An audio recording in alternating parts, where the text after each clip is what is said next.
Hello, I'm going to try and tell you how to correct a misfire on a Toyota Tacoma four-cylinder. It may happen to you. Um, After Hurricane Irma, I had a misfire with the car, and I believe it was partly water in the gas tank. And I added fuel additives such as Gum Out Complete and let's see what else. Seafoam and then heat. And the car ran a little bit better, but it was still misfiring. So I proceeded to buy parts, and I kept buying parts like a fuel pressure regulator, a coil, a vacuum modulator for the EGR, MAF,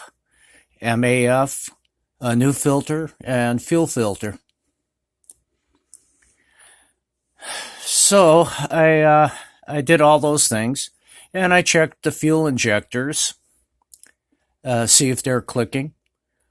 I replaced the screens and rubber seals on the fuel injectors, replaced the number two cylinder fuel injector, because I checked with AutoZone and they said that's the one that was misfiring. I checked the spark plugs, and I pulled the plugs and let them on top of the engine with the wire connected and seeing if the spark was okay, and it was okay. And it was still misfiring. And I was trying to figure out, why is it misfiring?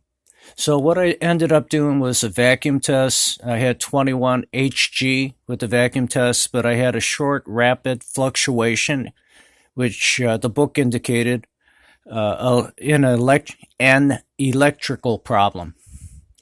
I did a compression check on number two cylinder, and it ended up being excellent, 156 psi.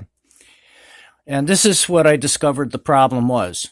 Here you have the engine 1, 2, 3, and 4 cylinders, and you have the layout for your coils and how they're hooked up. And if you turn this on the side, as you're facing the engine, there's the fan, there's the engine block. You'll notice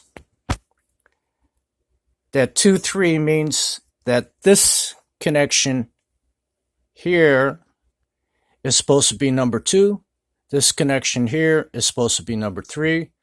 And the same with this side, 1 and 4. And believe it or not, this may happen to you, but I had 2 and 3 interchanged. And what happens is the engine will run, but it'll misfire.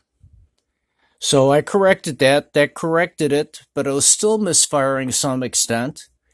And so I went to the fuse box, and they call it the EFI, the engine fuel injectors fuse, and I pulled that. And I also pulled the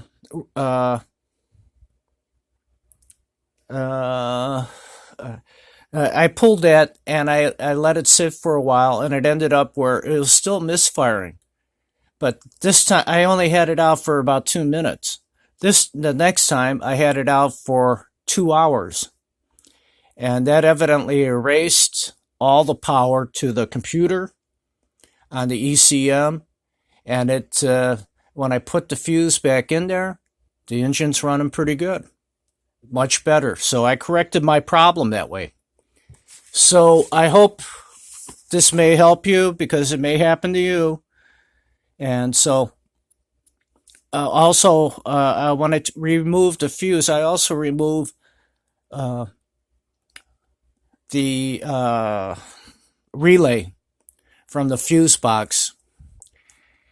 And it's an easy way to do it. It's real simple. It's out in the open in the inside of the engine. All you have to do is do that.